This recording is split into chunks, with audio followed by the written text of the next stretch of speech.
buenos días a todos, a los que están aquí presentes y a los que están conectados por la plataforma Teams.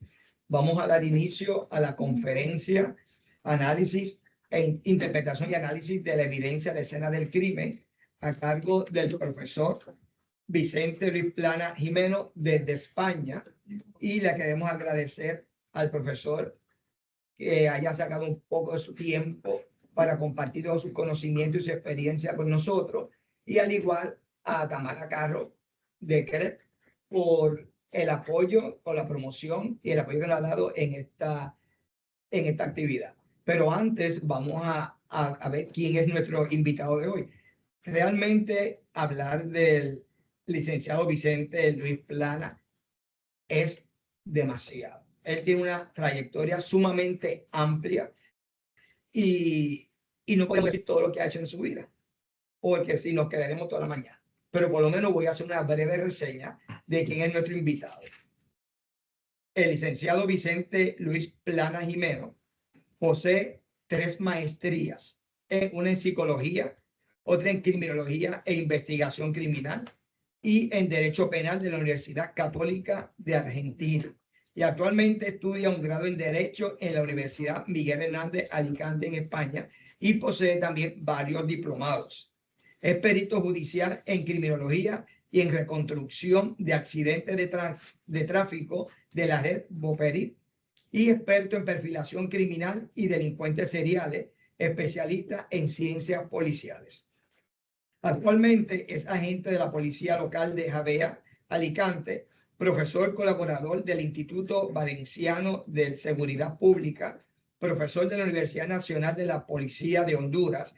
Ha sido conferenciante y colaborador en diferentes congresos nacionales e internacionales, como sobre criminología, criminalística, ciencia forense, víctima del delito, víctima de género, entre otros, en México, Bolivia, Colombia, Ecuador, Perú, España, Italia, Paraguay, Guatemala, Estados Unidos y ahora con nosotros en Puerto Rico. Además, es diputado por Alicante Ilustre Colegio Oficial de Criminología de la Comunidad Valenciana, es jefe de la Policía Local de Callosa, Alicante, y ha sido colaborador en diferentes publicaciones y artículos periodísticos, colaborador y asesor nacional e internacional sobre protocolo en violencia de género en Alicante. Su trayectoria profesional ha recibido innumerables reconocimientos en Bolivia, Perú, México, Argentina, Honduras, España, entre otros, y obtuvo un doctorado honoris causa en Londres. Con ustedes le presento al licenciado y profesor Vicente Luis Plana Jimeno desde España. Es un placer, José. Muchas gracias por tu expertise y por haberme presentado así. Bueno, básicamente soy criminólogo aquí en España, soy policía local en activo. Y bueno, si quieres, pues empezamos. Comparto la diapositiva y me dices a ver cómo está todo. Y le damos, a ver... ¿empezamos ya? Yo no os veo a vosotros, pero bueno, cualquier cosa me interrumpís. No hay ningún problema en que me interrumpáis. Al final podemos hacer preguntas y tal. Vosotros veis la pantalla completa, ¿verdad? Sí, se ve completa. Perfecto. Vamos a ver si pasan las diapositivas y empezamos. Bien. Pues bueno, hoy vamos a hablar en esta conferencia de la importancia del análisis en la escena del crimen. Y veremos 4 apartados fundamentales, hay subapartados también, pero veremos lo que es básicamente lo que va a ser la modificación de la escena del crimen. Veremos la identificación de la conducta criminal, hablaremos de la conducta criminal y finalmente hablaremos un poquito de lo que es el modus operandi. Después estas diapositivas las voy a pasar a José, al doctor José, para que os las pueda compartir y podáis tener estas diapositivas. Pues bueno, vamos a hablar de lo que es toda la importancia del análisis del crimen, del análisis de la evidencia en la escena del crimen y todos los elementos que podemos encontrar en ella. No vamos a hablar en sí de lo que es la criminalística, sino cuando ya tenemos recogidos todos esos efectos y aparecemos nosotros para darle forma a todos esos indicios que hemos visto en la escena del crimen. Pues bueno, Por cierto, van a salir algunas fotos que son violentas. Vamos a ver cadáveres, vamos a ver sangre, vamos a ver todas estas fotos interesantes, pero vamos, si estudiamos la escena del crimen, es importantísimo que veamos estas imágenes, ¿de acuerdo? Pues lo primero que tenemos que hacer cuando hablamos del análisis, de la importancia del análisis, es la escena del crimen. Es el punto de partida de toda investigación criminal, como sabéis, y es el escenario clave donde se encuentran pues, los indicios primarios que ha dejado el autor, ¿de acuerdo? Cada hecho va a ser único, por lo que el análisis debe ser meticuloso y científicamente fundamentado, ¿de acuerdo? Tenemos que decir si he cogido este indicio de este sitio, pues la fundamentación de por qué lo he cogido, en qué zonas estaba. ¿De acuerdo? Su estudio permite reconstruir pues, esa dinámica del suceso y orientar pues, las investigaciones y esas hipótesis policiales de cómo ha podido suceder el hecho. Vamos a encontrar unos elementos esenciales como va a ser el cordón criminalístico, que vamos a tener que delimitar la zona que queremos estudiar, la zona que queremos procesar. Eso es importantísimo porque tenemos que delimitar cuál ha sido la zona de acción que ha utilizado el asesino, la persona a la cual estamos investigando. Delimitar esa zona. La inspección ocular, que se basará básicamente en la observación, la identificación, la valoración inicial de esos indicios y, como no, después todo lo que sea el registro documental para dar esa garantía de fidelidad de que esos indicios se han recogido efectivamente cumpliendo todos los protocolos y la trazabilidad que nos va a decir de qué parte lo he cogido, cómo estaba ese indicio, en fin, todo esto. Y después la verificación del proceso. ¿Cuáles van a ser los protagonistas principales de estas escenas del crimen y este análisis? Pues sin duda va a ser los indicios, cuya detección e interpretación convierte el lugar del hecho en la fuente de información probatoria. Ya no solo los indicios físicos, sino los indicios conductuales, que es de lo que nos va a tratar un poquito esta conferencia. Vamos a ver lo que es la modificación de la escena del crimen. Veremos unos elementos animados, veremos elementos inanimados, esas transferencias secundarias, veremos algunos ejemplos de algunos casos aquí en España. Cuando intervienen terceras personas que han entrado en la escena del crimen y después los delincuentes, esos actos de precaución delictiva, lo que hablamos normalmente como la conciencia forense, esos actos de escenificación, perdón, y la escena del crimen amañados o simulada. Pues vamos a ver todos estos conceptos. ¿Qué es la escena del crimen amañada o simulada? Pues amañar o simular una escena del crimen es una forma avanzada de un acto de precaución. Es decir, el asesino, la persona que ha intervenido, el autor, quiere tener una precaución sobre esos hechos y quiere pues, modificarlos de alguna manera. El agresor altera de manera deliberada y planificada los elementos del lugar para desviar esa investigación. ¿Qué objetivo es el que va a tener esto? Pues no es otro que borrar todas esas huellas y crear una narrativa falsa distinta a la que sucedió. Es decir, manipular evidencias, introducir rastros nuevos, reorganizar la escena del crimen que parezca que ha ocurrido pues, otro tipo de delito distinto al que hemos planificado. Una escena del crimen suele presentar un orden lógico. Esto es importante. Hay siempre un principio, un inicio, un desarrollo y un final en la escena de un crimen. Por ello, cuando existe esa manipulación, se suele producir normalmente en las partes finales, es decir, cuando ya ha sucedido el hecho, la persona ha sido ya asesinada, el hecho ha sido consumado, y es ahí donde en ese final intentamos modificar lo que ha sucedido para que se pueda ver de una forma diferente a la que sucedió. Las escenas simuladas son aquellas en las que la evidencia pues, ha sido modificada, amañada, reorganizada, con la intención de engañar a los investigadores, y no es otra motivación principal, pues ocultar la identidad del agresor y dificultar pues, todo lo que va a ser la reconstrucción de los hechos y dirigir la policía pues, hacia líneas de investigación erróneas. Aquí tenéis el caso en la fotografía de arriba, no sé si conocéis a Elizabeth Short, la Dalia negra, hablaremos un poquito después también. Y abajo vemos, por ejemplo, un hombre, perdón, es una mujer, aunque parezca un hombre, que la han estrangulado y han intentado simular, pues que a lo mejor pues, sea un accidente o cualquier otra cosa cuando vemos pues esas evidencias cadavéricas en el cadáver. En el caso de la Dalia negra, nos llama mucho la atención el cuerpo porque eh, vemos que hay lesiones antemortem y postmortem, como por ejemplo la sonrisa de Glasgow, que es abrir las comisuras de los labios hasta casi las orejas. Esto indica muchas veces, pues, se suele hacer en clanes mafiosos, maras, en fin, todo esto cuando uno se va más de la lengua y dice cosas pues, que a lo mejor no debería decir. Pues bueno, vamos a ver todos estos casos un poquito más adelante. Dentro de la modificación de la escena del crimen vemos lo que es la alteración de la escena del crimen.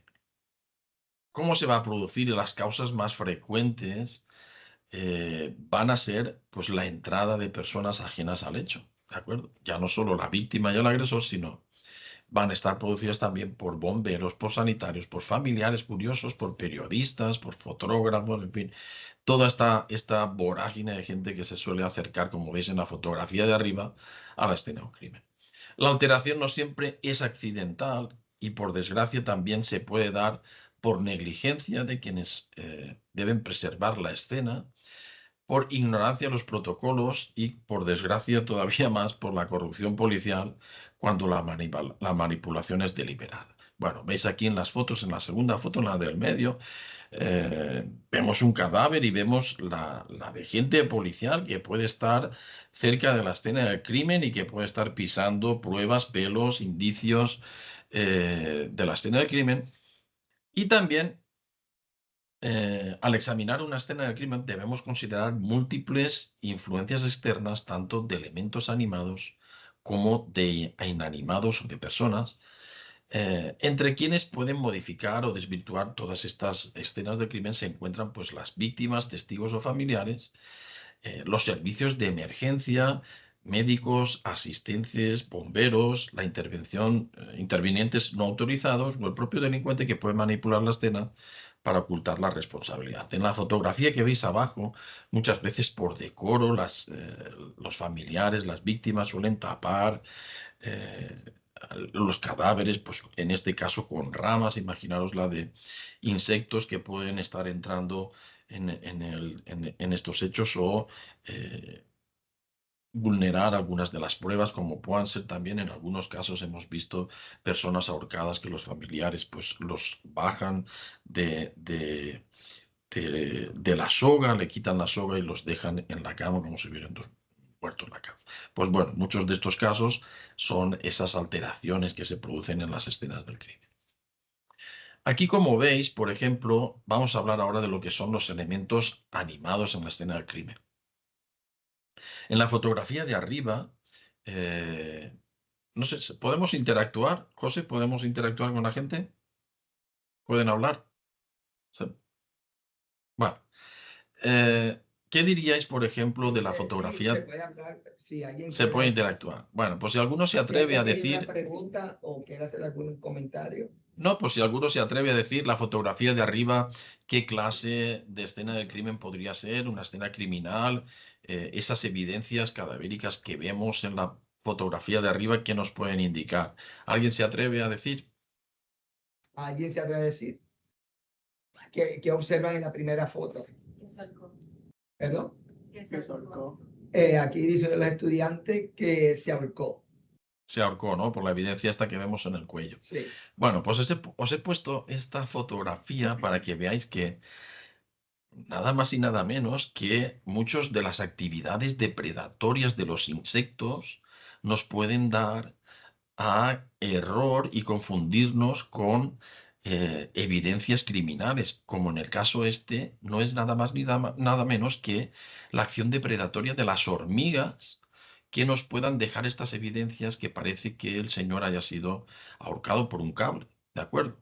También en la parte inferior veis este pie con estas evidencias rosadas que nos pueden indicar todavía que pueda haber alguna actividad vital en el cuerpo cuando no es así, simplemente es la actividad depredadora de las hormigas. ¿De acuerdo? Pues tenerlo en cuenta muchas veces que la actividad de los insectos, como puedan ser las moscas, las hormigas, escarabajos, en fin, todo este tipo de insectos pueden disimular o hacer desaparecer heridas en el cuerpo, muchas de ellas por esa acción depredadora, son capaces de mover, desplazar o destruir indicios relevantes, como por ejemplo animales ya, cuando estamos hablando de personas que se encuentran pues, en descampados, en sitios, en bosques donde pueda la actividad de los animales salvajes pueden hacer este tipo de casos.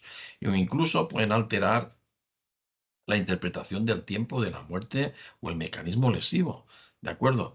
La intervención de animales salvajes o domésticos, muchas veces esta gente que tiene 2 o 3 perros en casa, yo he estado en algunas actuaciones policiales donde un señor, por ejemplo, falleció y los propios perros se lo estaban comiendo y te traían la cabeza del señor para acercártela, en fin. Pues todas estas cosas, estas conductas predatorias o de alimentación pueden ocultarnos o modificar muchas veces o eliminar incluso esas pruebas cuando sabéis que la acción de la putrefacción empieza casi siempre por los orificios naturales del cuerpo o aquellas heridas que han sido producidas, pues empieza la putrefacción, pues muchas veces la inclusión en estas heridas de los gusanos y todas los insectos depredadores pueden hacer desaparecer pues todas estas evidencias criminales, ¿de acuerdo? Acordaros bien de analizar todos los espacios porque a simple vista, por ejemplo, a la foto de arriba sí que nos parece que sea pues un estrangulamiento, un ahorcamiento, en fin, tenemos que ir más allá, no tenemos que, la primera impresión es la que no vale, sino tenemos que estudiar todo el caso concreto de cómo han sido producidas esas lesiones. Seguimos. Después hablamos de los elementos inanimados. Hemos hablado de los animados, ahora de los inanimados, que también pueden alterar la escena del crimen, como puede ser la descomposición, que ya sabéis que es un proceso natural. La descomposición puede alterar, disimular, incluso ocultar heridas, puede simular lesiones que no existían originalmente, por el desgarramiento al hincharse los cuerpos, afecta también a lo que es la ropa y los objetos cercanos, modificando su estado por el contacto prolongado del cuerpo, incluso puede hacer desaparecer algunas prendas interiores, pues todo esto. Después tenemos también la climatología. El clima en las condiciones meteorológicas puede modificar y alterar sobre todo las pruebas, la lluvia, el viento, puede hacer desaparecer pelos, evidencias como puedan ser semen, sangre, en fin, todo este tipo de de evidencias físicas y fisiológicas, y también la humedad, el calor o la exposición prolongada al sol pues pueden borrar lo que son todos los rastros, desplazar objetos o alterar la apariencia de la escena muchas veces. Los fenómenos meteorológicos pueden generar pues todos esos efectos que dificultan la reconstrucción de un hecho de cómo se ha producido, ¿de acuerdo? Y también el fuego es nuestro mayor enemigo y todos los delincuentes lo saben, por eso cuando abandonan normalmente un vehículo o un cadáver fallecido, lo trasladan dentro de un vehículo porque los vehículos incendiados alcanzan muy altas temperaturas y pueden hacer desaparecer pelos, ADN, huellas dactilares, en fin, todo este tipo de cosas. Como veis, en el cadáver del coche, como se ha quedado en la parte de arriba, pues es bastante brutal. Y ya no solo eso, sino que los bomberos necesitan para apagar este fuego, pues utilizar pues, las espumas estas que utilizan, el agua, que eso pues va a desvirtuar, eliminar, disimular muchas veces pues todo este tipo de evidencias que son fundamentales muchas veces para reconstruir lo que allí ha pasado. En cuanto a las transferencias secundarias, el concepto de transferencia es que puede ocurrir cuando personas u objetos entran en contacto y se produce cuando la evidencia pasa de un objeto a otro objeto o pasa de un objeto a una persona o de una persona a otra persona. Después de este cambio previo en circunstancias distintas, normalmente circunstancias distintas a las que generaron pues toda esa transferencia original. Las características claves es que no ocurre en el momento del delito, ¿de acuerdo? Es indirecta y puede generar falsas asociaciones y depende de factores como la adherencia, el movimiento, la fricción, el tiempo que han estado pues, en contacto, en fin, todo esto.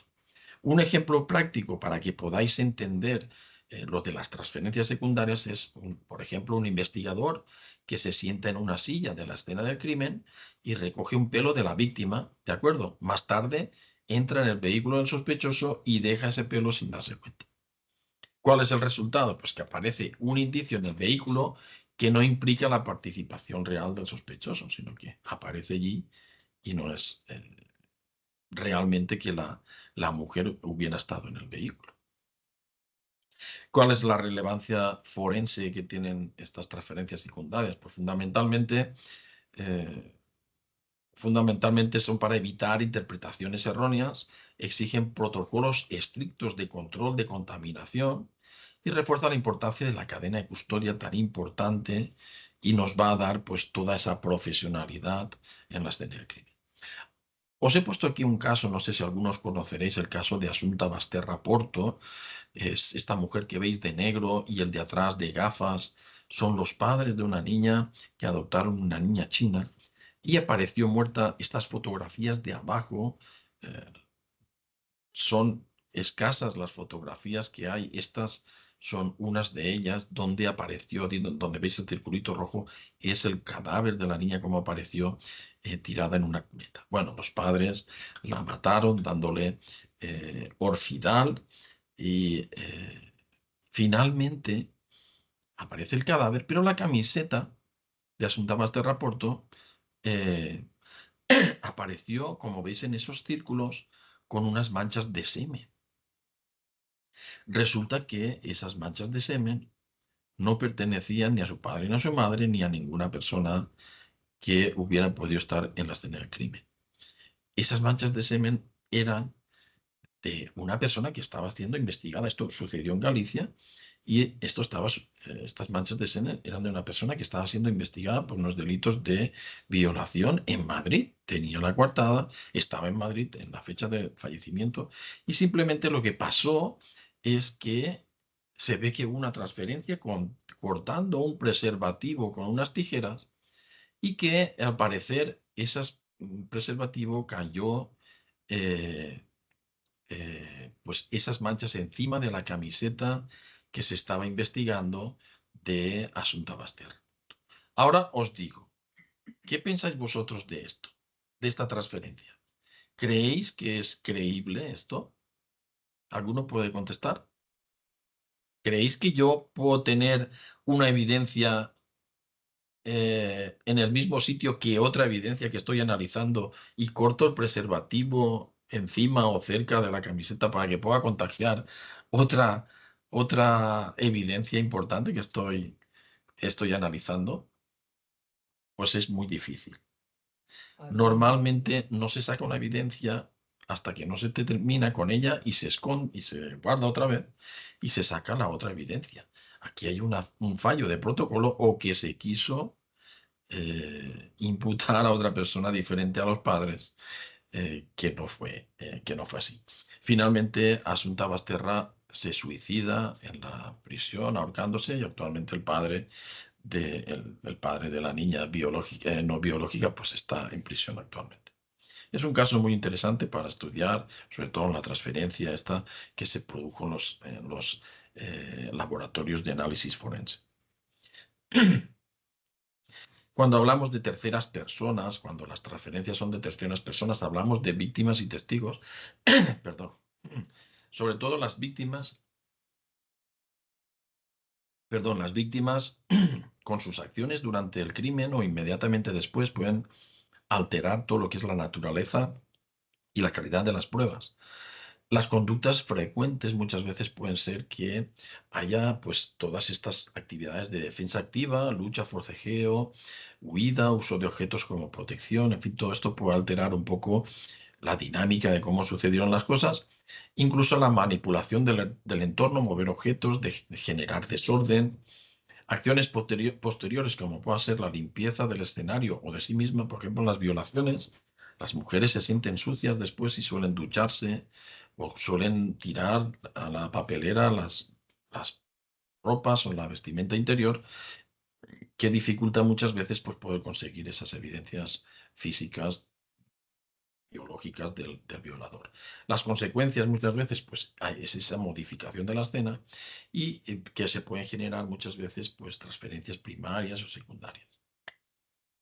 En cuanto a los testigos, pues su comportamiento tras el hecho puede influir en la preservación o contaminación de las pruebas, como pueden ser acciones habituales, pues preservar la dignidad de la víctima, como hemos visto anteriormente, ponerle ramas, bajarlo quitarle la soga, bajarlo, o gente que se haya suicidado, por sobredosis, quitarle la aguja, en fin, todas estas cosas. Manipulación indebida, mover objetos, retirar elementos, apropiación ilícita, robo de objetos de la escena o de la víctima, como sabéis, es habitual eso en muchos países. Los riesgos, pues alterar la escena del crimen y la pérdida de información forense, que tan importante es. Cuanto más indicios tengamos de la escena del crimen, más real va a ser esa reconstrucción. ¿De acuerdo?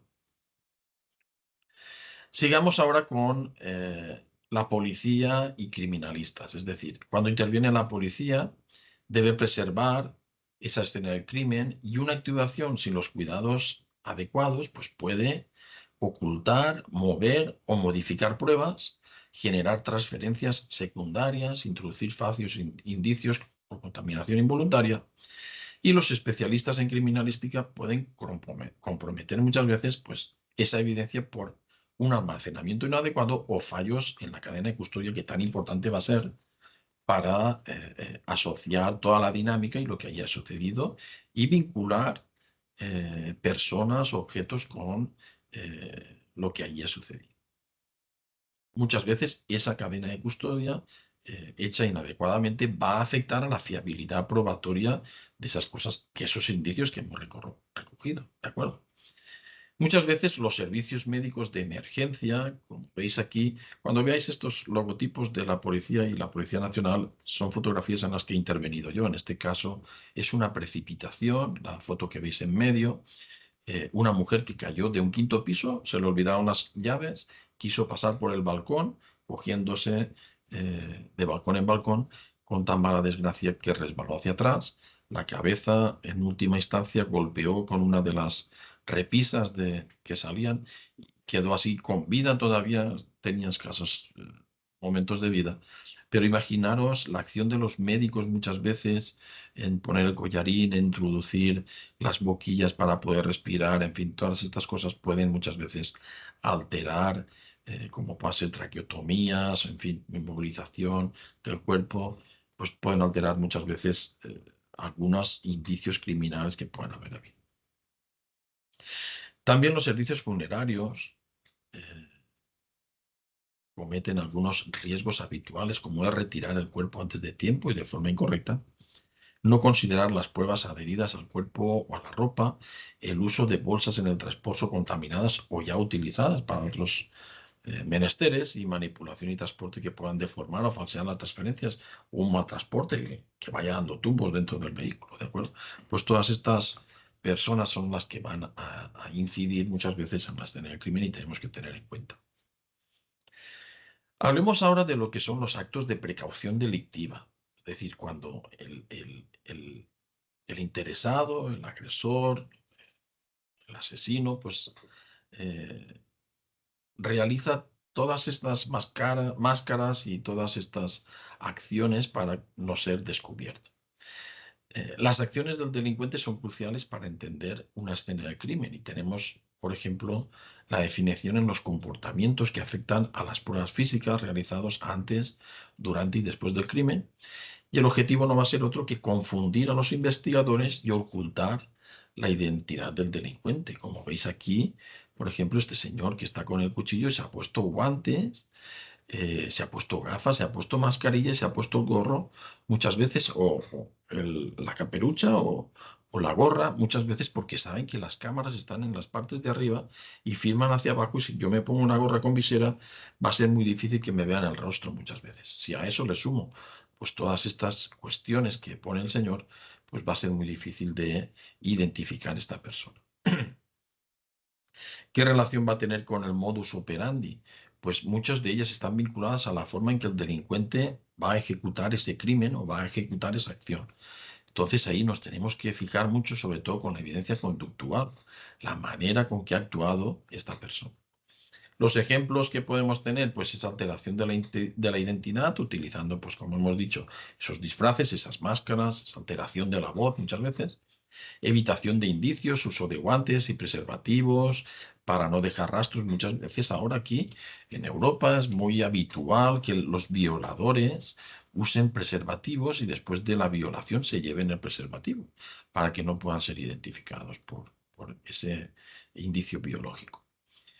La modificación de la escena del crimen también, quema de cadáveres, incendios para eliminar evidencias, pues ya sabéis que es habitual, sobre todo en mafias, en organizaciones de delincuentes que utilizan pues, este tipo de acciones para hacer desaparecer el máximo rastro posible y los indicios que se puedan haber quedado allí en el vehículo. En cuanto a los actos de escenificación, ritual o fantasy acts, los definimos como, esa definición responden a las fantasías del delincuente, están relacionados todos con el concepto de la firma, un comportamiento que atribuye autoridad al autor, es decir, esto lo he hecho yo y dejo aquí mi característica fundamental.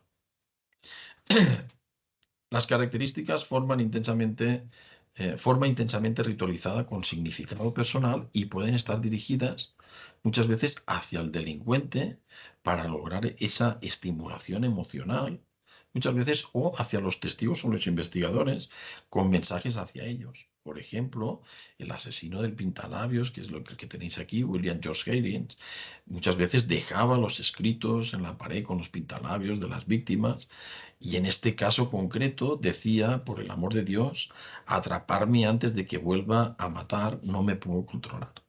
Pues esto iba dirigido pues, a los investigadores, a la policía, para que pudieran atraparlo. Los ejemplos comunes que vemos en este tipo de actos de escenificación va a ser normalmente en actos de necrofilia, mutilaciones de cuerpos, como hemos visto a Elizabeth Short, ¿os acordáis? La mujer, esta disposición específica del cuerpo, de objetos en la escena del crimen, que le puedan dar una cierta fantasía al delincuente. En el caso de la escena del crimen amañada o simulada,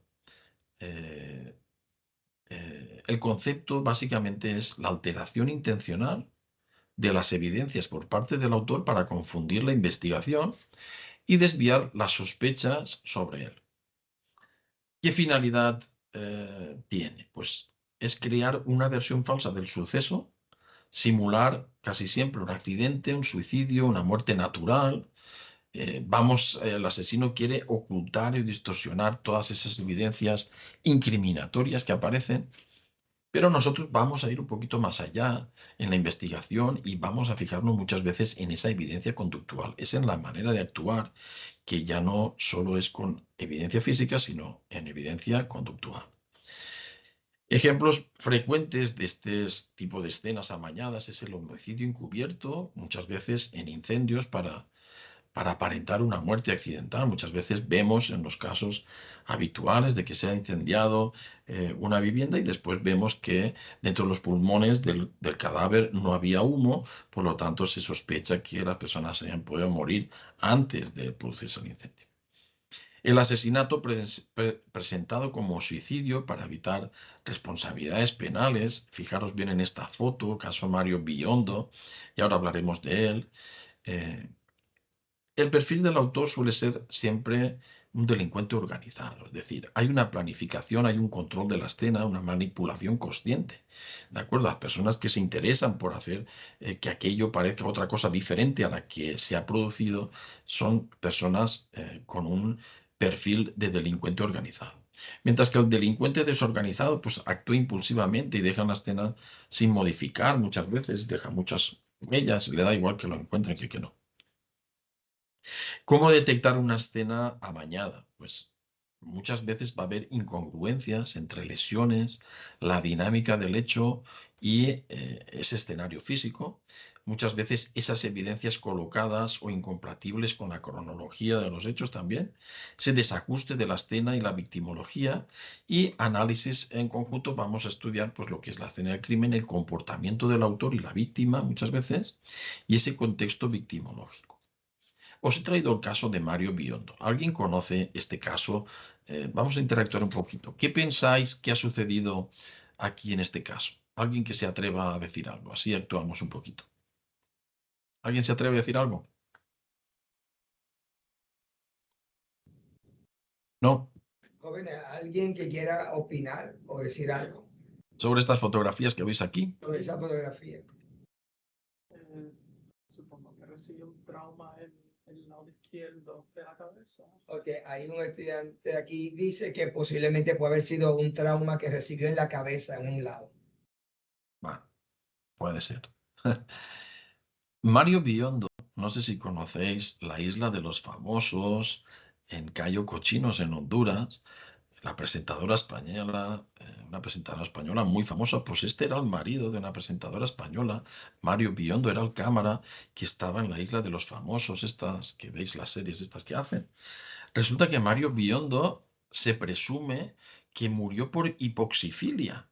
Hipoxifilia, como sabéis, es esas acciones que hacemos, que hacen la gente con estrangulación sexual. Es decir, estaba produciéndose estrangulación sexual, pero se ve que lo que quisieron simular. Se ve que se desmayó, tal, y produjo la muerte por asfixia. ¿De acuerdo? Pero bueno, los forenses, aquí en España se dio por suicidio, pero la familia lo recurrió, en Italia se dio por asesinato. Se aparecen unos golpes en la cabeza, incluso esa evidencia en el cuello, que no la puede hacer un pañuelo de ese tipo. Es más bien un cable, desapareció el cable en la televisión, podría haber sido causado por el cable. Si os fijáis, vamos un poquito más allá, como sabéis, aunque estéis inconsciente, los últimos momentos de la muerte por estrangulación se producen convulsiones, excitación, aunque estés inconsciente. Vemos que todos los elementos que están en la estantería están perfectos, están colocados ninguno en el suelo. Imposible. Debieron de caer alguno o moverse de la posición. Además que es imposible la estrangulación en este tipo de cosas con este tipo de pañuelo. Ese es el pañuelo de la presentadora en el cual en ese momento pues está haciendo hipoxifilia. Tampoco vemos que tenga la ropa quitada ni que pudiera estar haciendo algún tipo de actividad de este tipo. Es un caso muy interesante, lo podéis ver en las redes sociales, tiene mucha trascendencia porque la presentadora pues intentó exhumarlo rápidamente y bueno, la familia sigue luchando aquí en España, que se cerró la investigación con un suicidio. Hablemos ahora de lo que es la identificación de la conducta criminal. Veremos el principio de rareza o infrecuencia de Jones y la teoría del fruto del árbol envenenado. Vamos a ver. Pasó. Se cortó. ¿Sí? ¿Me oís? Sí, se ve, se ve. ¿Algo ha pasado? No, ¿Algo pero se ve. pasó? ¿Se ve? Sí, se ve. Pero se borró esto, ¿puede ser? A ver, porque a mí... ¿Vosotros seguís viendo la pantalla completa? Se sigue viendo la pantalla. Y dime ahora qué diapositiva veis. ¿Veis la...? Hay una joven que dice amenaza vale. españoles. Vale. Es que se me fue a mí, no sé si estaba mal. Vamos a ver ahora lo que es el principio de rareza o infrecuencia de Jones, que nos dice que los objetos materiales poseen una individualidad y suelen encontrarse en condiciones habituales. Cuando aparecen en un lugar inusual o distribuidos de forma anómala o en un entorno que no es el correcto, pues nos tiene que llamar la atención. Permite detectar muchas veces incongruencias en la escena del crimen y orientar a los investigadores pues, hacia otros elementos que no encajan en lo que es la dinámica normal del entorno. Un ejemplo de ellos, por ejemplo, vosotros sabéis que la lejía se suele utilizar o bien en la cocina para limpiar la encimera, lo que sea, o bien en el cuarto de baño, incluso en los suelos. Pero si ya encuentras que toda la casa, las paredes están limpias con lejía, pues ya nos tiene que llamar un poco la atención. Es decir, uno no lava con lejía las paredes del comedor o de la habitación, ¿de acuerdo? A no ser que haya sucedido una cosa extraña y que esté todo impoluto y todo con lejía. Pues bueno, es una manera de darnos a entender que está sucediendo algo. O por ejemplo, los cuchillos suelen estar en la cocina. Es muy raro que bajo de la almohada encuentre yo un cuchillo, aunque hay gente que tiene el cuchillo, pues y tal, pero es raro que alguien duerma con un cuchillo o una pistola bajo del cojín. Aunque no digo que no, pero bueno, personas que han sido amenazadas, pues igual pueden haber, pero que no es habitual que en una casa hayan cuchillos bajo del somier o dentro de las sábanas o en el armario. Pues esto lo que nos viene a decir el principio de rareza y que nos tiene que poner ya en expectativa. Después tenemos lo que es la teoría del fruto del árbol envenenado, pues es la doctrina jurídica, como sabéis, es toda evidencia obtenida de forma ilegal y está íntimamente relacionada con la criminalística, es decir, todas aquellas pruebas que se hayan conseguido de manera irregular no van a tener relevancia judicial, ¿de acuerdo? La cláusula de exclusión pues, nos dice que no puede considerarse válida una evidencia obtenida vulnerando pues, la Constitución, las leyes de cualquier país. Y exige el respeto estricto del debido proceso, que van a ser pues, todas estas actuaciones que vienen reguladas por protocolos, normativas, derechos, resoluciones y leyes que nos van a garantizar pues, los derechos fundamentales y la integridad de la investigación y sobre todo pues esa cadena de custodia de las evidencias con que han sido impolutamente llevadas de la escena del crimen a los laboratorios o a la sede judicial. En este caso os traigo para que veáis, pues en fin, un poco lo que son las evidencias dejadas en la escena del crimen y todas esas evidencias conductuales. Un asesinato en el que pude intervenir colaborando con la Fiscalía de Barranquilla fue el asesinato de Madeleine Ortega, que apareció muerta en la Universidad Uniatlántico. Parece que se había precipitado de una altura de 2-3 plantas y decían que era un suicidio. Aparece en una de las paredes una doble espiral, que es la que veis aquí, con 100 puntos, no tiene ni uno más ni uno menos. Las dobles espirales nos indican que contactan la vida de los vivos con la vida de los muertos. Y veis aquí que está escrito, esto lo escribió un amigo de Madeleine mientras estaba su cadáver allí con la sangre, con el dedo mojando. Pone Made, un corazón y te amo.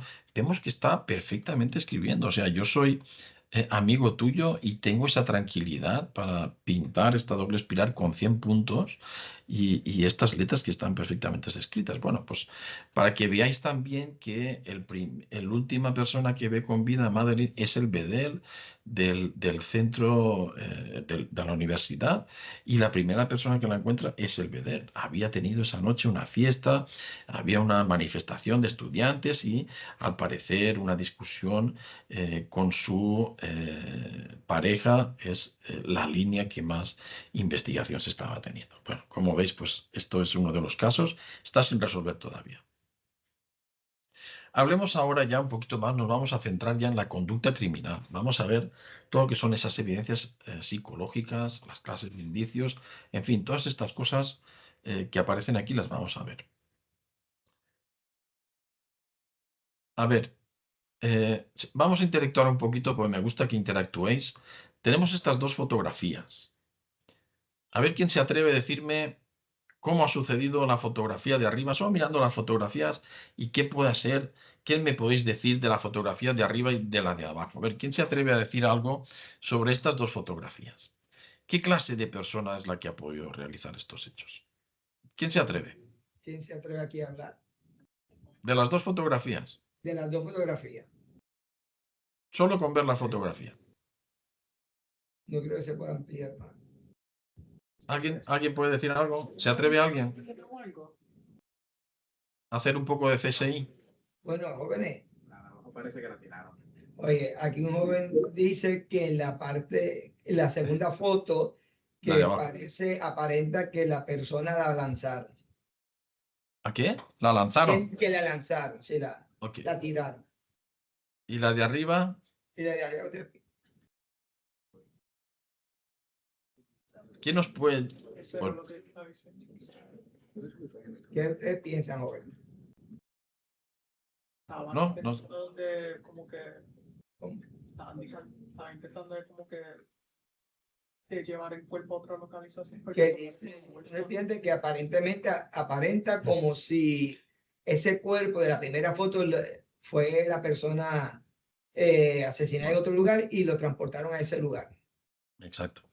Pues fijaros bien, solo con ver unas fotos, lo que podemos deducir.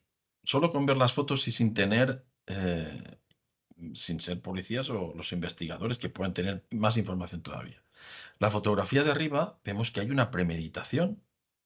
Es decir, si yo me he hecho para que el cadáver esté envuelto con la sábana, con unas cuerdas, con una bolsa en la cabeza, pues quiere decir que ha habido una premeditación anterior para hacer esto. Si hay una premeditación, quiere decir que hay interacción. Si hay interacción, quiere decir que era una persona próxima. Bien sea un familiar, novio, tal, una persona cercana, un amigo del trabajo, del colegio, pues todo eso. Y si encima lo dejo en este sitio, quiere decir que quería desaparecerlo de la escena donde se produjeron los hechos porque es una escena comprometedora, lo más seguro. Imaginaros solo con la foto, con ver la foto, lo que hemos podido dirimir. Normalmente en el asesinato de arriba vamos a centrarnos en personas próximas a esta persona. ¿De acuerdo? Mientras que la de abajo vemos que es una persona la cual ha fallecido y está prácticamente en la posición como sucedieron los hechos. La persona que la mató no se paró a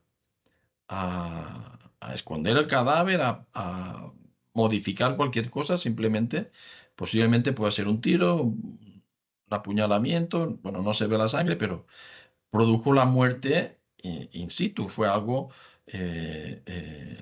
sobrevenido, es decir, puede ser una prostituta, puede ser o alguna persona cercana que la vio y tenía algo con ella y tal. Fue una muerte rápida, es decir, no hubo mucha interacción porque la persona está prácticamente en la misma posición que le causó la muerte. Pues imaginaros solo con ver las fotografías lo que podemos sacar o deducir o las líneas de investigación. Imaginaos si tuviéramos más información, fuéramos la policía y procesáramos la escena del crimen y tal y tuviéramos más información. Imaginaos qué tan importantes son esas evidencias conductuales. Los vestigios psicológicos y conductuales que reflejan cómo el agresor cometió pues, ese delito complementan muchas veces las evidencias físicas y nos ayudan muchas veces a reconstruir ese patrón de actuación o cómo actuó la persona, el asesino, el agresor. Muchas veces los indicios conductuales nos van a ayudar a buscar indicios físicos, ¿de acuerdo? Porque si yo sé, por ejemplo, las cuerdas de qué tipología son, puedo ir a buscar en la tienda donde las venden y ver las cámaras de todas las personas que compraron pues, ese tipo de cuerdas, o la bolsa de plástico, o la manta, en fin, todo eso. ¿De acuerdo? La situación actual, pues el valor judicial que se le da normalmente a las evidencias conductuales suele ser un poco inferior a el que nos va a dar las evidencias físicas. En muchos casos las evidencias físicas resultan insuficientes o no hay, ¿de acuerdo? Porque cada vez más los delincuentes perfeccionan sus métodos y evitan dejar rastros materiales. Pues nos pueden ayudar muchas veces en las evidencias conductuales a ver qué tipo de persona es la que actúa. Las evidencias conductuales van a permitir avanzar en la investigación cuando las escenas pues, prácticamente están limpias, están manipuladas o son carentes de indicios físicos. Los ejemplos de evidencias conductuales, pues el tipo de víctima seleccionada, muchas veces qué clase de víctima, si ha sido un niño, un menor, si ha sido una persona joven, si ha sido una persona mayor, ¿de acuerdo? La elección del lugar, del ataque y del escenario de la agresión también nos va a dar mucha información.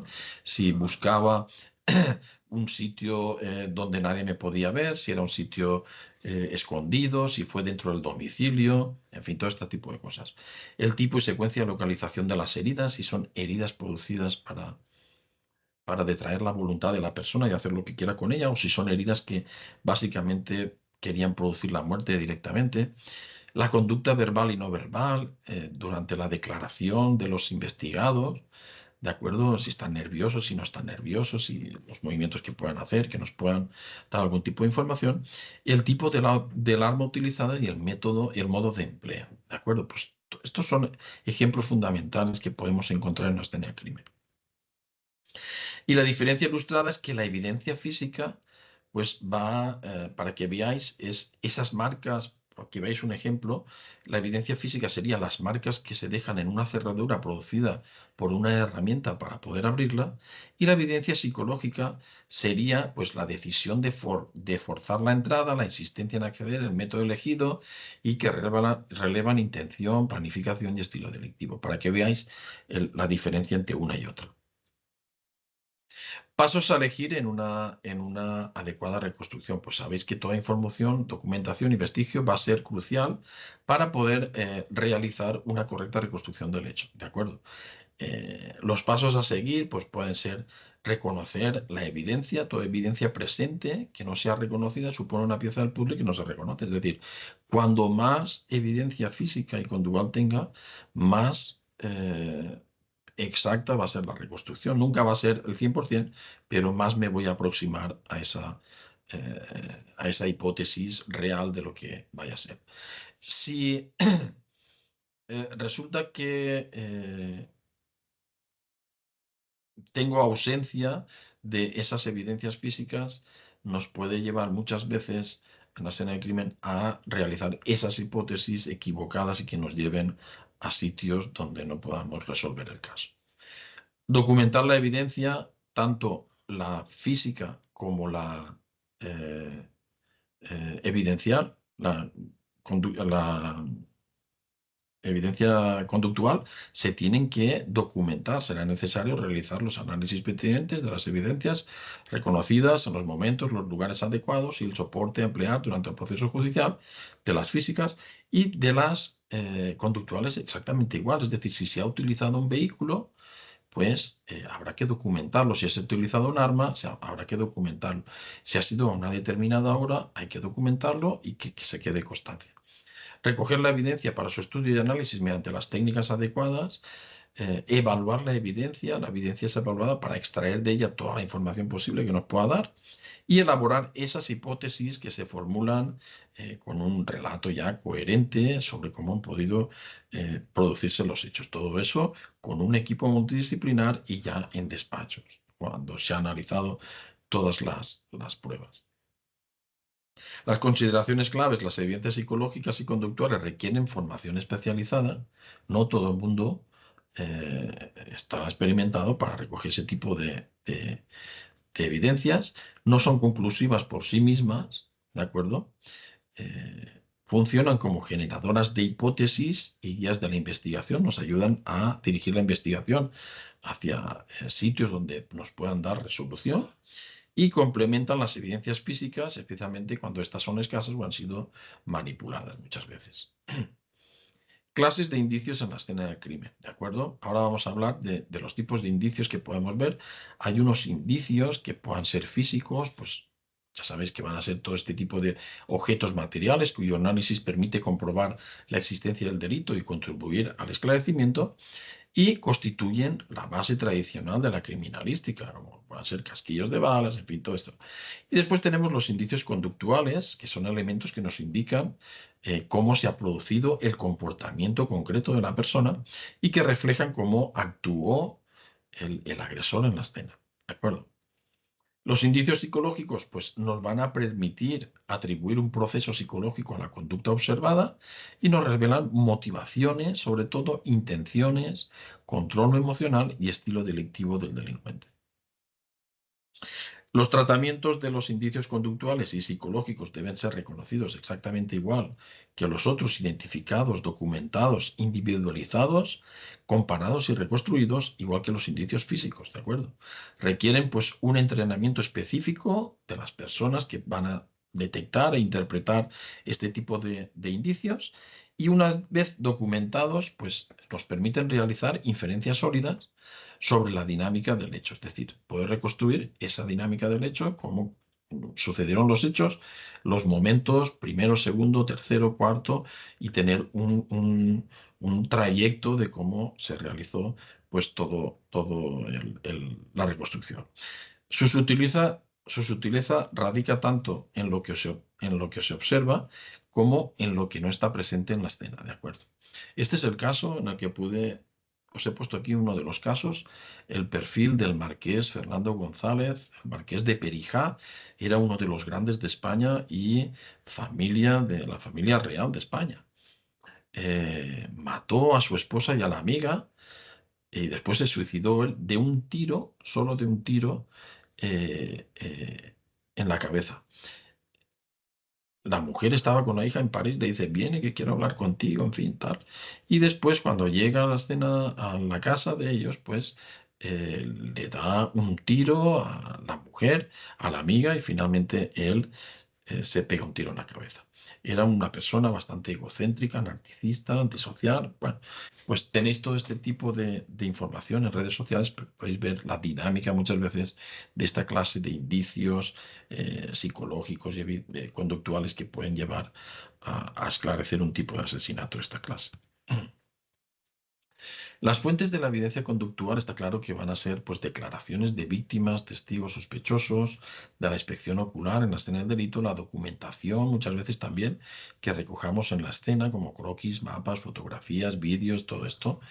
Y esa información conductual derivada de evidencias físicas y su documentación, como puede ser pues, la utilización de armas, cuchillos, vehículos, una cuerda para estrangular, en fin, todo esto. Las heridas de las víctimas y su registro, muy importante, los informes periciales de la policía científica y la victimología.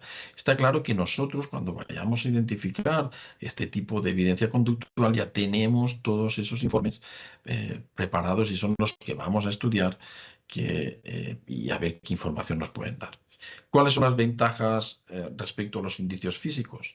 Pues las ventajas es que las conductas no pueden eliminarse, mientras que los indicios físicos se pueden destruir, contaminar o alterar. Es decir, si yo encuentro un cadáver en un sitio súper alejado, en el bosque, y no hay nada más, un cadáver allí, tengo que presumir que sí, persona la han llevado allí de alguna manera. Si no se puede acceder por no ha caído de un avión, bueno, puede ser también, pero se ha utilizado un tipo de vehículo. Eso no lo podemos desvirtuar, es decir, o si tiene una cuchillada, aunque no aparezca el cuchillo, o si tiene un tiro, aunque no aparezca el arma o la munición, no se puede obviar, no podemos borrar de ninguna manera que se ha utilizado una arma. Por mucho que queramos desvirtuar aquello, está claro que ha utilizado un arma. ¿De acuerdo? Que no aparezca el arma. Los inconvenientes, pues, tienen mayor peso judicial. Los indicios físicos son medios de prueba y los indicios conductuales funcionan principalmente como herramientas de investigación para dirigir la investigación a encontrar esos indicios físicos y no se pueden utilizar de forma aislada. Requieren siempre integración con el resto de evidencias, esas evidencias conductuales. En cuanto a la clasificación de las evidencias conductuales según el tipo de actividad hacia la que están orientadas, pues tenemos las evidencias orientadas a la satisfacción o fantasías de motivaciones personales, pues nos van a reflejar esas necesidades internas del agresor, expresan deseos, impulsos o rituales propios, suelen aparecer muchas veces en delitos violentos de carácter expresivo, y no son necesarias para cometer el delito. Es decir, puedo matar a una persona con un tiro y irme, pero si le corto un dedo, le corto 2 dedos, le hago un corte en la mano, le hago un corte en el cuello, no son necesarias, o si le pinto la cara, no son necesarias para producir la muerte, ¿de acuerdo? Los ejemplos, por ejemplo, son mutilaciones simbólicas, posicionamientos del cuerpo en determinada posición, objetos tomados como trofeos, conductas ritualizadas, todo esto. Evidencias orientadas a la ejecución exitosa del delito van a estar muy relacionadas con el modus operandi y la manera de actuar. Y va a ser todo ese conjunto de acciones destinadas a lograr el objetivo delictivo, responden a la necesidad de controlar la víctima, evitar riesgos, asegurar la huida, como puede ser atar a la víctima o producirle lesiones que no le produzcan la muerte, pero sí que la dejen incapacitada para hacer yo lo que quiera con ella. Suelen ser funcionales, pragmáticas y adaptativas y pueden evolucionar del delincuente. Si he fallado en esto, pues voy a mejorarme en el próximo. Ejemplos, pues uso de armas o herramientas, maniobras de control, restricción, elección del lugar y el momento y precauciones para evitar la identificación. Os he puesto casos aquí fundamentales como el de Jerry Braddock, que se llevaba los zapatos de tacón de las víctimas para después recrear esa escena del crimen poniéndose los zapatos de la víctima y masturbándose con ellos. Después tenéis el caso de Russell Williams, no sé si lo conocéis. Russell Williams era un piloto del Ejército del Aire canadiense, fue piloto de la reina Isabel II y del primer ministro de Canadá. Y lo veis aquí tan elegante con estos modelitos que lleva el señor. No tenía otra cosa que entrar en las viviendas de sus vecinas y hacerse una fotografía con la ropa interior de ellas, una por delante y otra por detrás. Finalmente mató a dos víctimas, una de ellas una compañera de trabajo. Lo descubrieron porque en la parte de la casa de atrás había unas marcas de huellas del vehículo que coincidían con las ruedas de su vehículo y lo llamaron para testificar. Y cuando ya sabían más o menos que era el oficial cuando le dice que su mujer está enterada de todo ello, es cuando Russell Williams declara que ha sido él el asesino de estas personas.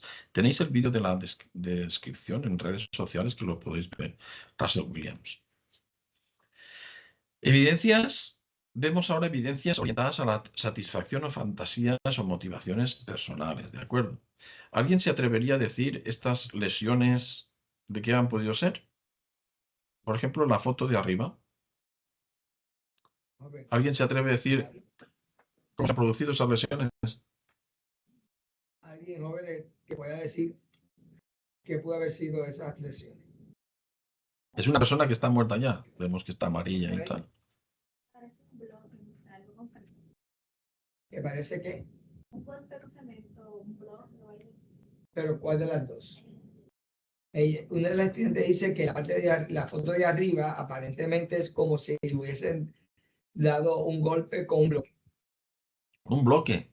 Sí. Interesante. Puede ser. ¿Y la de abajo? Y la de abajo. Latigazos. Latigazos. Latigazos, dice. No. Estáis estudiando criminología, ¿verdad? Sí. Son estudiantes de criminología. Latigazos desgarra la carne, nos deja así los perfiles tan rectos. Tiene que ser un arma inciso contusiva, incisiva.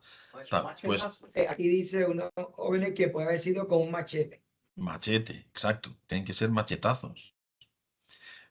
La de la parte de arriba, por ejemplo, es producida por un tenedor. Se le da rápidamente a la cabeza con el tenedor a la víctima. ¿Cuál es la finalidad? Que la víctima se deje hacer lo que quiera. Son lesiones producidas para detraer la voluntad de la persona y hacer con ella lo que quiera, aunque después le produzca la muerte, como es este caso. Esas lesiones rápidas y producidas por toda la cabeza es para que pare y se deje hacer lo que sea, por ejemplo, una violación. ¿De acuerdo? Mientras que las de abajo vemos que son lesiones realizadas para producir la muerte. Estos machetazos en la espalda y normalmente se han producido de espaldas, es decir, o estaba huyendo la víctima o estaba en el suelo. Y esta característica nos puede decir que quería producirle la muerte, no son lesiones para vete de aquí, ¿no? Son lesiones importantes, la cabeza y la espalda, sobre todo por la espalda, ¿de acuerdo? Estaba o huyendo o en el suelo, ¿ok? Pues bueno, las evidencias generales pues nos dan información relevante sobre la víctima, muchas veces la edad, historia y vulnerabilidades, el lenguaje utilizado por el agresor durante la agresión. Hay muchos violadores que después de la violación entablan una conversación, incluso piden perdón a la víctima. ¿De acuerdo? Esas interacciones del agresor con otras personas presentes en la escena, elementos que revelan significado personal o simbólico para el autor. En cuanto a las evidencias sexuales, las conductas sexual, los golpes, las caricias, los actos específicos, la secuencia en que se han desarrollado los actos, la presencia, la violación. Hay muchas violaciones que no tienen penetración, ¿de acuerdo? Permiten identificar qué comportamientos sexuales son más relevantes para el agresor y la evidencia física, por ejemplo, el tipo y la localización de las heridas infligidas, la naturaleza, la intensidad de la fuerza empleada. ¿De acuerdo? Respuesta del agresor ante la resistencia de la víctima, la conducta durante el cautiverio, secuestro y su interacción con la víctima. Pues todo eso nos va a dar información. En cuanto a las evidencias orientadas a la ejecución exitosa del delito, van a estar muy interactuadas con el modus operandi, es decir, la localización, sobre todo el método de entrada y salida del agresor, sobre todo si tenía en cuenta que había cámaras y utilizó una entrada y una salida para no ser descubierto, el recorrido efectuado dentro de alrededor de la escena del crimen, las variables temporales, la hora del día, la duración, el tiempo que ha estado interactuando con la víctima, el tipo de escena, el abordaje, la comisión, el abandono del cadáver. Bueno, sabéis que muchas de las violaciones se producen en sitios próximos a la vivienda, es decir, en los halls de las viviendas y tal, se producen la mayor parte en los ascensores, la mayor parte de las agresiones sexuales. La secuencia de los hechos a nivel de riesgo, los objetos llevados a la escena o materiales dejados en ella, el transporte, la utilización de esos vehículos, si se han utilizado, si no se han utilizado, la necesidad real del vehículo para la comisión del delito, es decir, era preciso ese cadáver transportarlo a ese sitio con un vehículo, no se podía haber hecho de forma diferente, la ruta tomada y la distancia recorrida, los posibles puntos de acceso y huida, y también el control de la víctima, es decir, el tipo de ataque, si fue por sorpresa, por engaño, por confrontación, las herramientas empleadas, los disfraces o elementos de ocultación, así como las conductas para reducir el riesgo de identificación, como cubrir los ojos de la víctima, usar preservativo y llevárselo después, pasamontañas u otros elementos de ocultación. La importancia de toda información es esencial para reconstruir pues, toda esa dinámica del hecho delictivo y comprender la conducta del agresor y evaluar su nivel de planificación y experiencia. Os he puesto el plano aquí, no sé si lo conocéis, es el plano de Londres y estos redondelitos son las víctimas de Jack el Destripador, en donde interactuó con cada una de las víctimas y el plano de las víctimas y de los asesinatos que se produjeron allí en Londres. Os voy a explicar ahora lo que son las unidades mínimas de análisis conductual, que es algo novedoso y muy importante que tenemos que tener en cuenta en la investigación.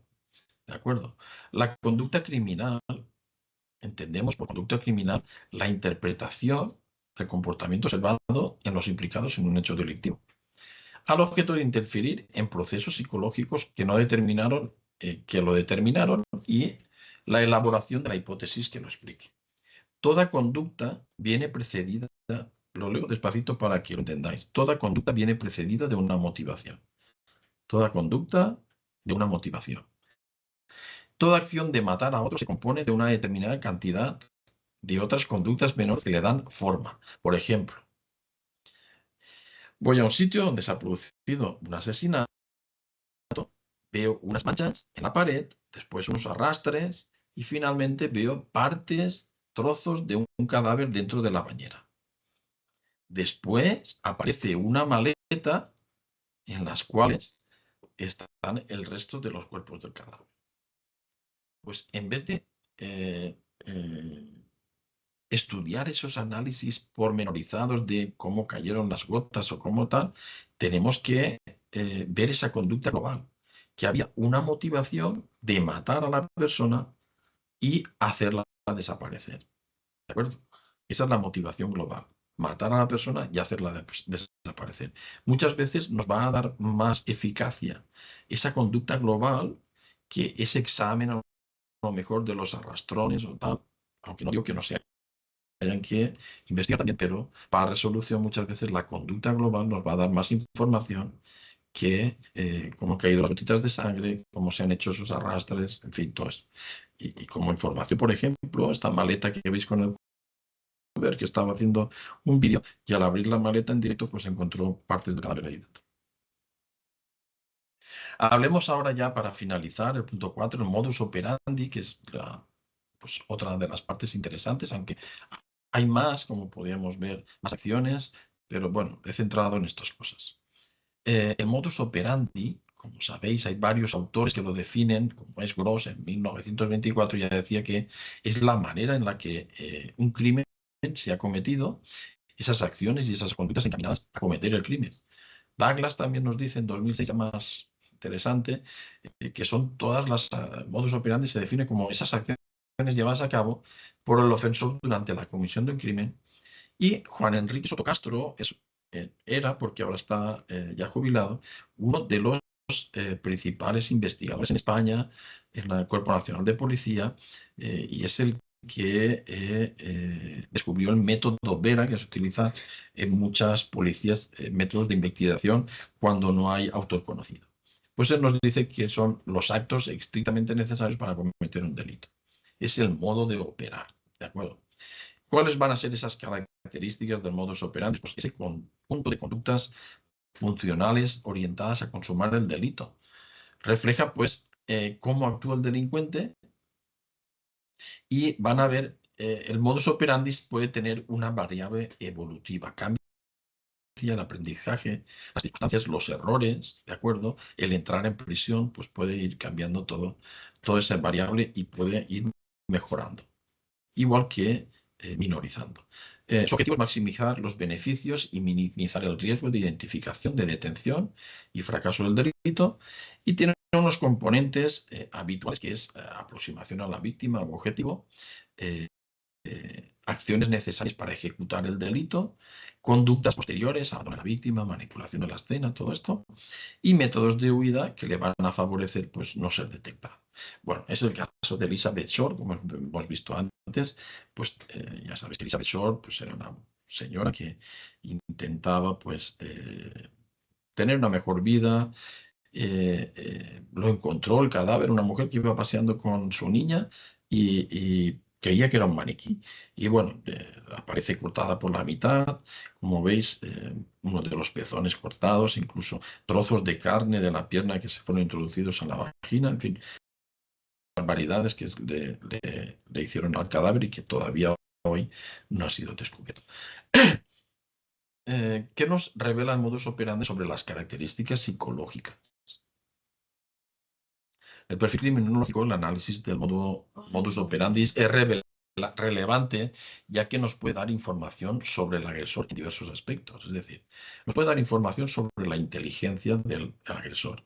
Cometer un delito siempre va a implicar superar unos obstáculos, como pueda ser la resistencia a la víctima, y otros pasivos, como puedan ser la seguridad del lugar.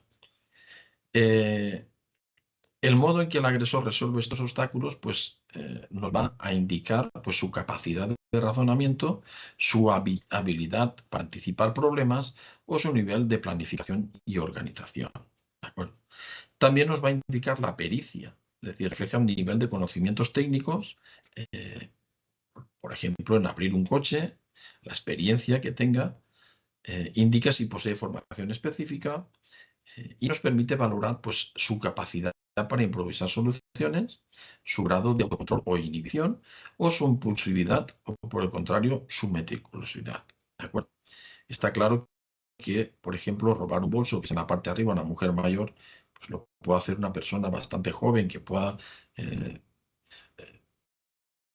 poder con una persona vieja en 2 estirones, como es el caso este, mientras que si es una persona que ya está dedicada a abrir coches específicos de alta gama, pues ya tiene que tener un bagaje delictivo importante y una madurez en la edad que no tiene que ser de 18 años. Aunque puedan haber estos casos, pero los indicios del lugar nos podrán ir dando más información.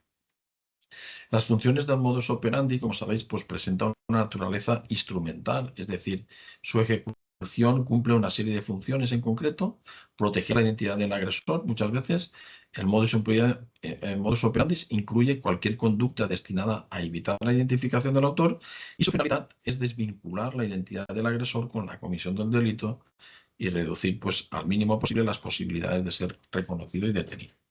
Ejemplos habituales, como hemos dicho anteriormente, pues cubrir el rostro con las máscaras, las ropas, en fin, las gorras, los sombreros, modificarte la cara, ahora hay caretas de estas que pareces otra persona, en fin.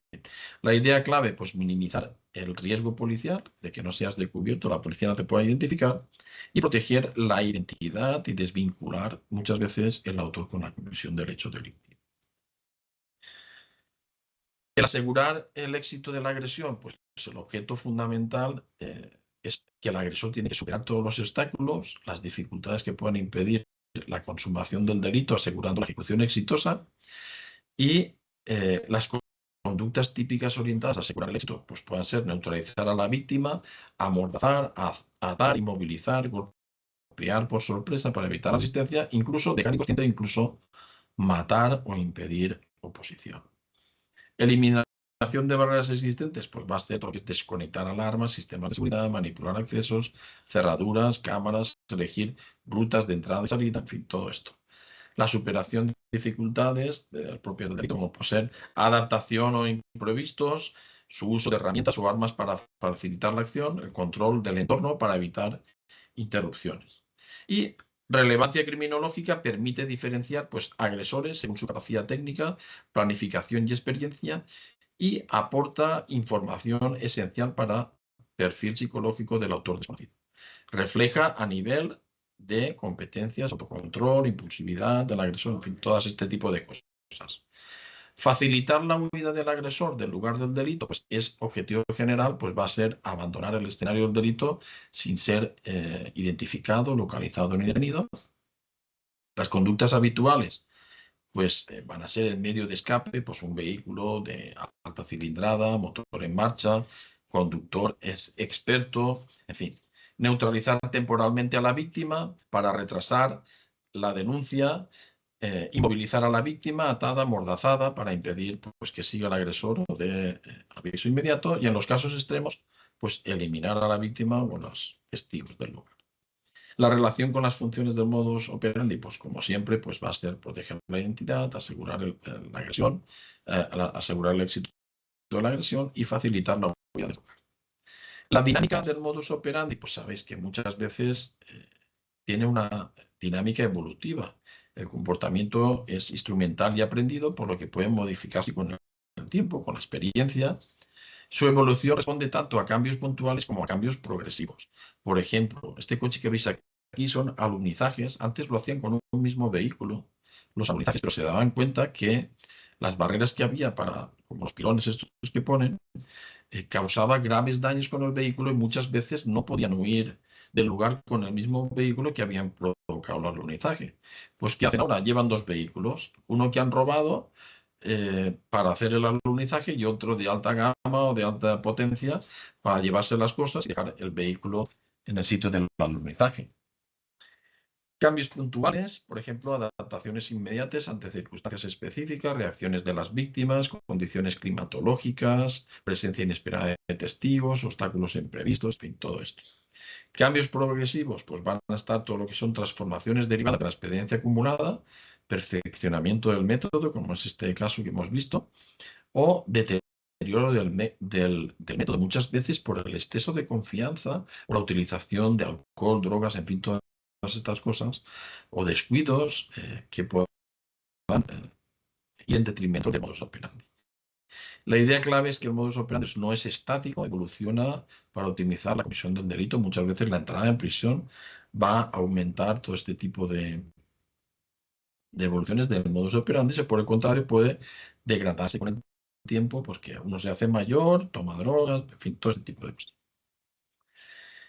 Esa evolución positiva del modus operandi, pues los factores que va a favorecer el perfeccionamiento muchas veces va a ser la utilización de herramientas eficaces. El asesino del parking en Barcelona, la primera víctima, le costó mucho hacerse con ella y que no forzajeara con ella, y finalmente la mató y la dejó en un rellano de la escalera. La segunda víctima, producida poco tiempo después en el mismo sitio, en el mismo parking, utilizó un martillo que le dio rápidamente en la cabeza y pudo controlar a la víctima para quitarle las tarjetas, y fue detenido después por la utilización de las tarjetas y lo filmaron utilizando las tarjetas de crédito. El aprendizaje criminal muchas veces adquirido en el contacto con el sistema penal, otros delincuentes, los medios de televisión, como son las series de CSI, lo que viene llamándose la conciencia forense, que tanto hablamos de estas series, pero les han dado mucha información a muchos agresores y asesinos. Experiencia profesional del autor aplicable a la actividad delictiva o mayor precaución ante la presión policial, cambio de vehículos. El caso del que veis aquí, Antonio Ángel Ortiz Martínez, el pederasta de Ciudad Lineal, sobre todo violaba a niños de entre 5 o 7 años brutalmente, de 5 a 11 años, perdón, y utilizaba unas gominolas, unas golosinas, en las cuales dentro tenía orfidal y les provocaba pues, ese trastorno momentáneo. Él les decía que conocía a sus padres, que fueran con él, y es cuando se producían estos. Estaba consciente de que la policía le pisaba los talones, por eso cambió varias veces su vehículo para no ser detectado, aunque no le valió de nada, finalmente fue detenido. Manifestaciones del cambio, pues cambios evidentes, pues la incorporación de nuevas herramientas, nuevas técnicas, y cambios útiles, pues mayor tiempo de vigilancia previa, selección más cuidadosa del entorno, refinamiento de las rutinas.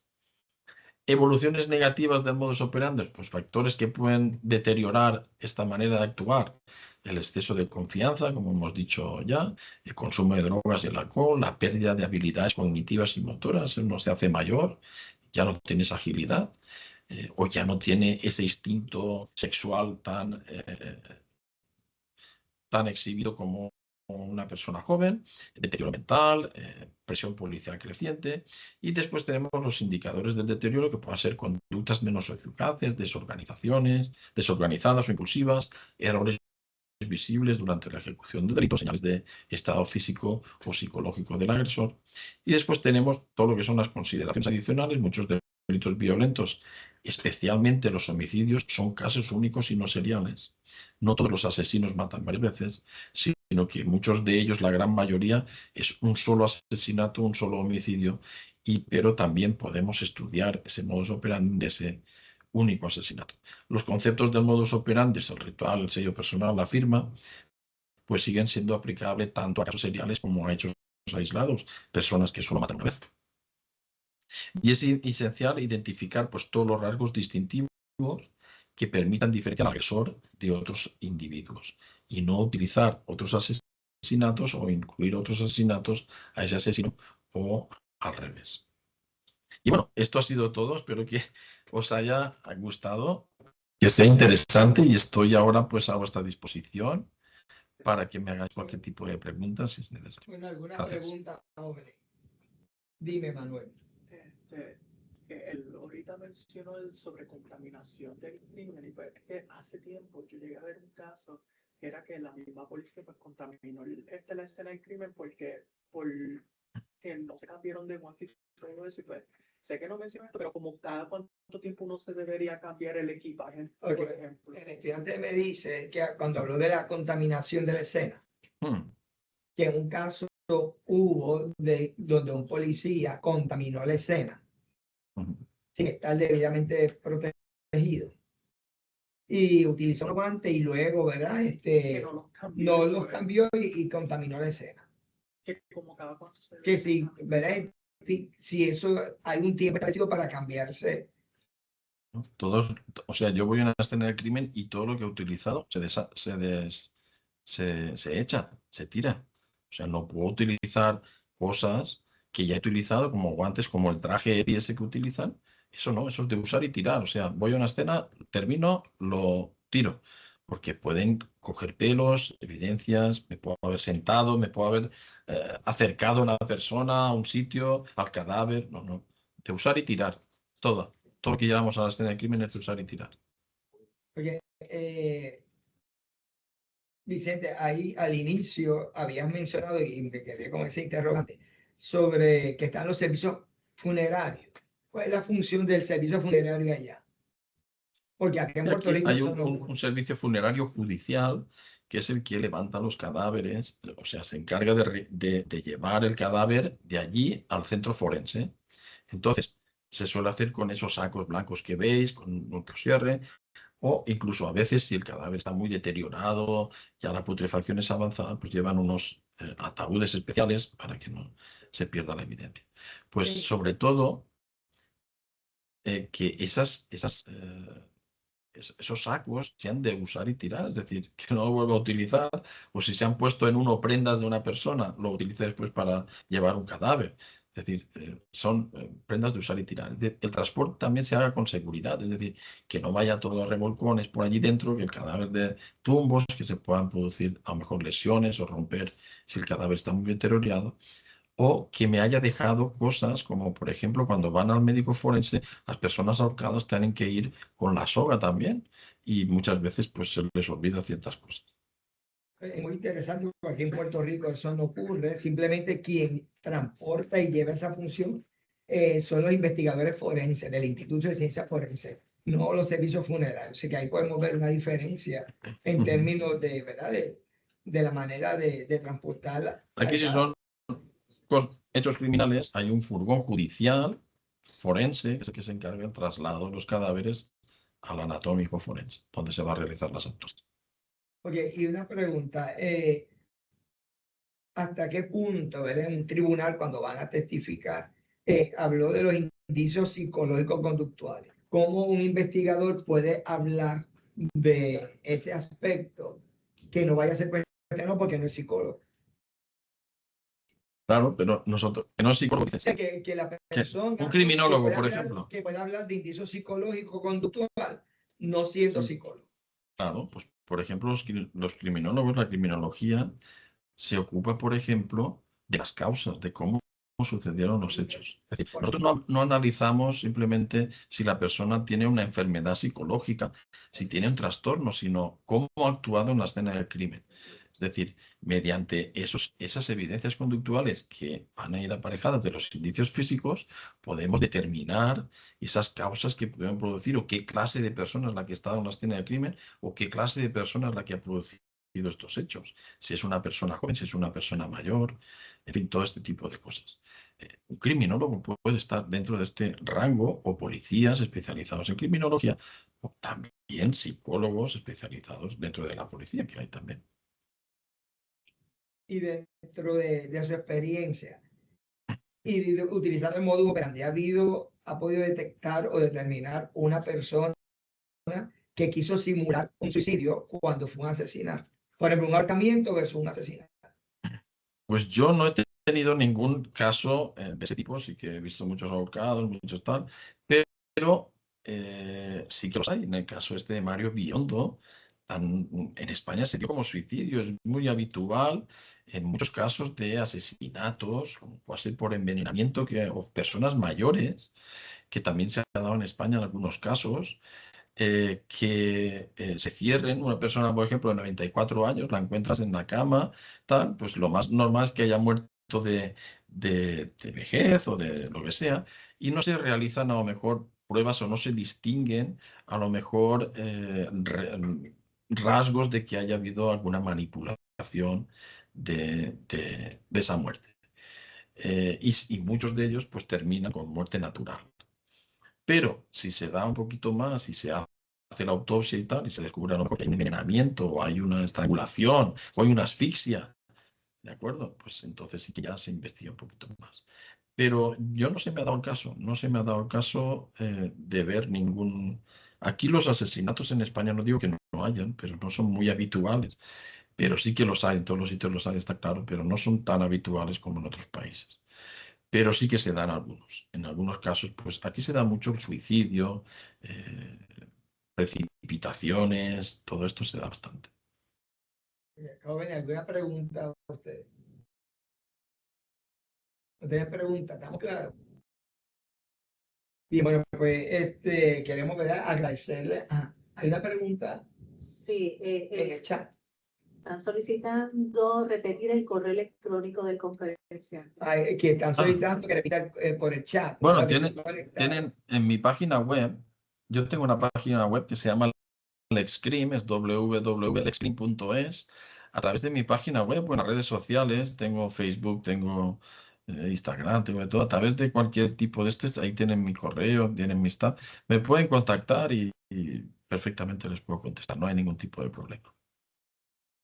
A través de José, tenemos contacto. A través de José nos pueden contactar también. No hay ningún tipo de problema. Les puedo contestar, pueden hacer cualquier pregunta. Si mañana tienen otra pregunta, me pueden escribir. Yo contesto, a lo mejor está un poquito, pero contesto todas las preguntas que puedan hacer. Aquí está un poco tímido, pero ahí va. Bien, pues le queremos agradecer al profesor y licenciado Vicente Luis Plana Jimeno por esta excelente presentación. Y a nombre de la Universidad de Puerto Rico en Carolina, ¿verdad?, se le otorga este certificado a Vicente Luis Plana Jimeno por su valiosa participación en la conferencia Interpretación y Análisis de la Evidencia en la Escena del Crimen, dado hoy en Carolina, Puerto Rico, 11 de febrero de 2026. Está firmado por nuestro rector de la universidad, el doctor Joey Mesa Pereira, el decano de Asuntos Académicos, doctor José García Colón, y esta persona con quien se dirige a ustedes. Le estaremos haciendo llegar esta certificación por correo electrónico. Muchas gracias, José. Pues esperamos tenerlo nuevamente en otra conferencia posteriormente. Pues un placer, de verdad. Muchas gracias por la disposición, doctor José. Muchas gracias por la disposición a la Universidad de Puerto Rico y, como no, a la persona que nos puso en contacto, la doctora Ninfa. Es un placer, pues, para mí poder estar en Puerto Rico. Es la primera conferencia que doy en Puerto Rico, o sea que muchas gracias y yo estoy a vuestra disposición. Gracias. Que no sea la primera y la última. Gracias. Bueno, pues buen día a todos y buenas tardes, Vicente. Te voy a participar las diapositivas para que cualquier alumno que las pueda interesar, pues las puedas pasar. Perfecto. ¿Ok? Pues muchas gracias. Saludos. Hasta luego. Gracias. Chao, chao.